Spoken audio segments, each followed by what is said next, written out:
Wominjeka, we are coming to you from Wonderyland here in Naarm. It is great to have your company on the W Show, brought to you by NAB, and happy Indigenous Round. Another busy week on the W front as we count down to round 4. Joining me on the show this week is award-winning journalist Sarah Black and Kirby Bentley. Kirby, thank you for joining us on the W Show. No worries, thank you for the invitation. Now, we will do a little deep dive into the Bombers soon, but just off the top, you must be pretty stoked with how the season's going.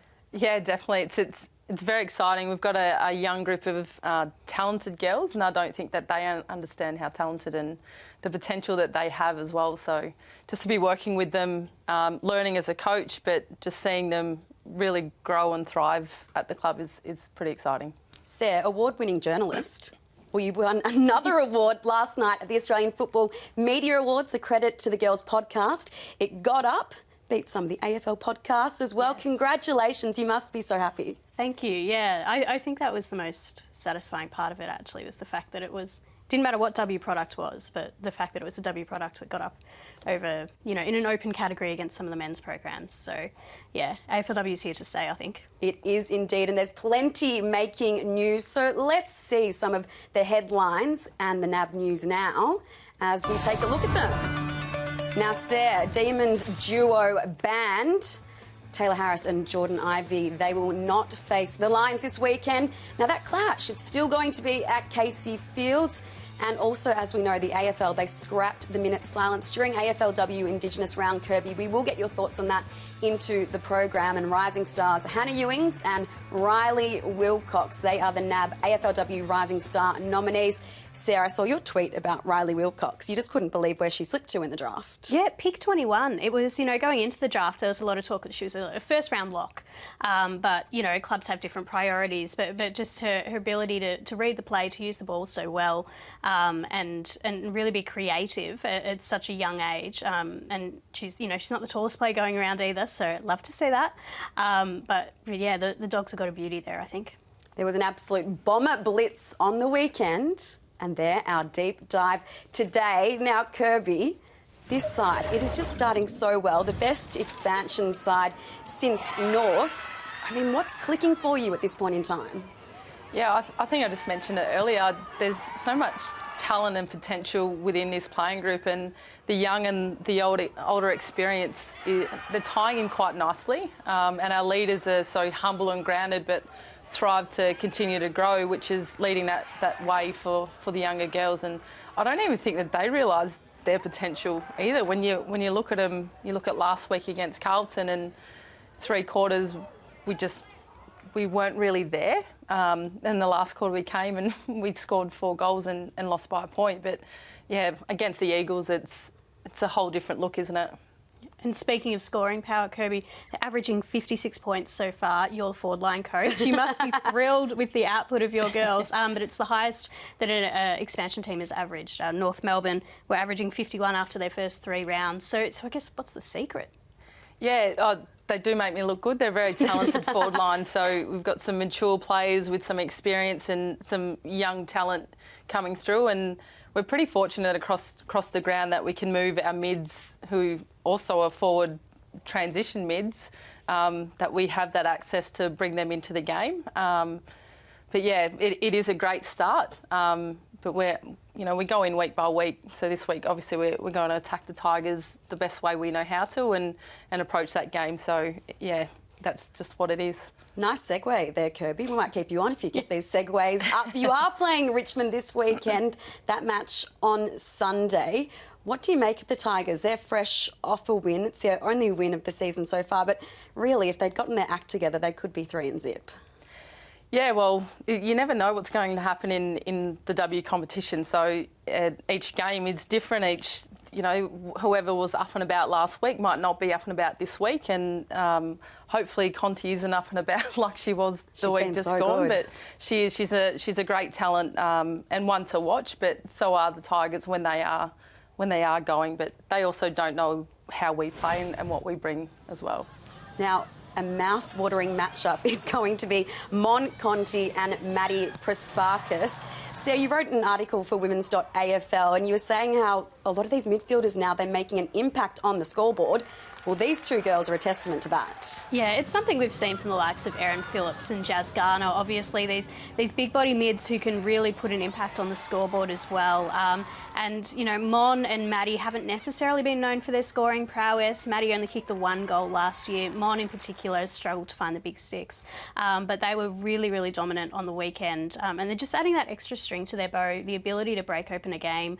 And also, you know, it means that if the forward line isn't functioning as well as it could be, you know, that you do have options. And that's where the Brisbane Lions have really come into their stride as well, because not only are their forwards are firing, but their mids are firing as well when it comes to the scoreboard. Grace Egan, a former teammate of Maddie Prespakis's, do you expect her to perhaps line up alongside her? They're good mates. They're almost inseparable. Maddie was down watching Grace in the round 2 game against Adelaide.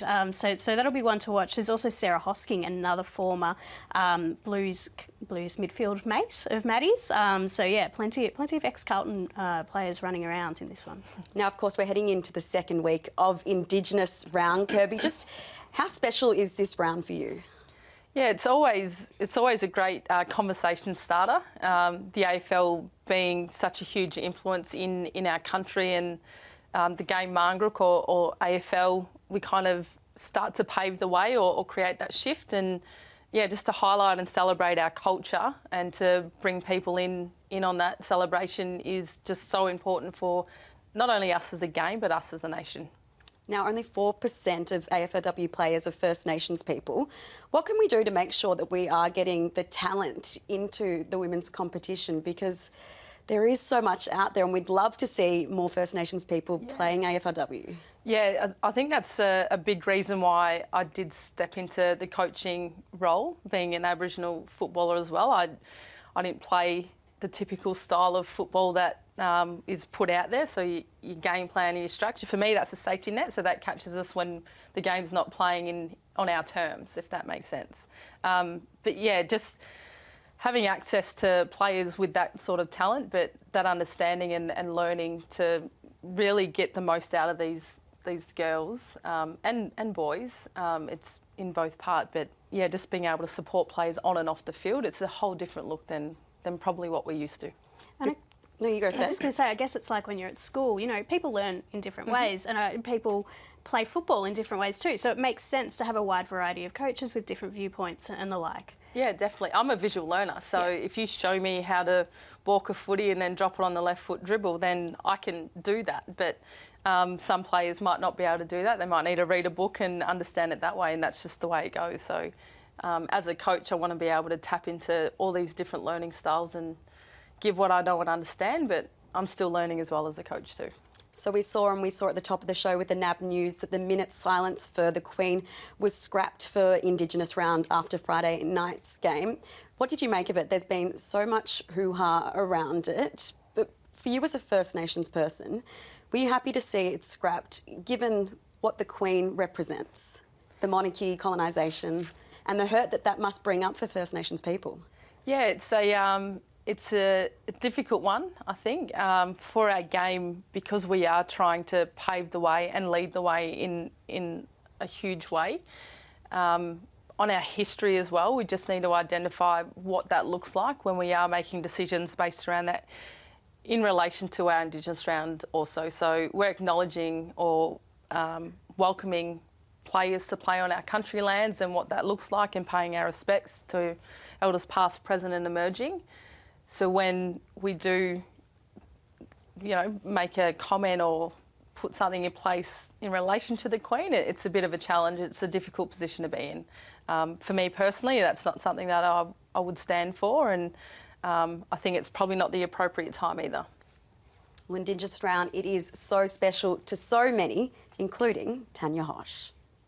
Going to the football with my dad, going to local footy grounds and watching games, you know, and, you know, even in school competitions, noticing that the only time I ever heard Aboriginal and Torres Strait Islander people cheered for and respected and acknowledged was when they were doing great things on the sporting field, and football was the main place where I saw that.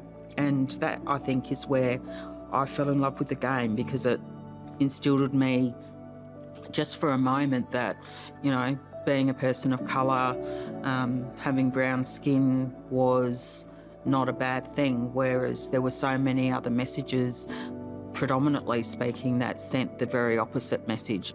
Even whether we're thinking about it consciously or not, that sense of belonging, of being around other people, cheering for the same result, and, you know, being in awe of some of the excellence we see on field is one of the reasons that I think we love to go and see men and women play the game, and, you know, I'm certainly enjoying it as much now as I ever did. So powerful there from Tanya Hosh. How does that resonate with you, Kirby? Yeah, she's such a strong, influential woman in just from our people and our nation, but in our game as well. So, yeah, I think we need to continue to stand strong and pave the way together. Only we can do that. Now, Sunday, Casey Fields, 4:10 p.m, be there or be square. The Lions up against NAB. Sarah, I was shocked to learn that these two sides, it's been one-way traffic pretty much throughout the entire AFLW. One-way traffic, but just one-way traffic. there was one blowout in there, and the rest, particularly lately, have been absolutely nail-biting matches. Poor Greta Bodie has had a couple of shots in the last couple of years to try and get the Lions over the line and just fallen short. But, you know, there's a reason these two sides match up as well as they do. They're just super powerful across the field. You know, they can both score quickly, but it's really their defensive structures that hold them in really good stead. No Taylor Harris. No. It's big. It's really big. I feel like this has flown under the radar a little bit because coming into this pre-season, all the talk about the Lions was the fact that they didn't have a key defender, you know, of any height with Kate Lutkin's sidelined to that ACL. And, you know, what would happen if they came up against Taylor Harris? All of a sudden, there's no Taylor Harris. So it looks like Georgia Campbell might be one who could potentially make her debut, which is tough ask for a kid to come in up against the Brisbane Lions. But yeah, it's going to add a different dimension to this game, that's for sure. Kirby, how do the Lions beat NAB? It hasn't been a happy hunting ground at Casey Fields for them.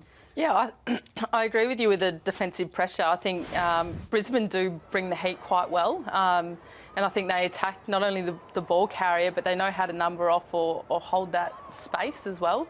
For Melbourne, if you can get them using their hands more than their legs, it kind of takes them away from that ability to run and carry and use the width of the grounds. But in the same note, like Brisbane Lions can attack now and lower their eyes and hit their targets up. So I think they're building a pretty strong side, and maybe it's a perceived pressure that they're not winning because they haven't won all the rest of the games after 2017. Maybe that is about to change.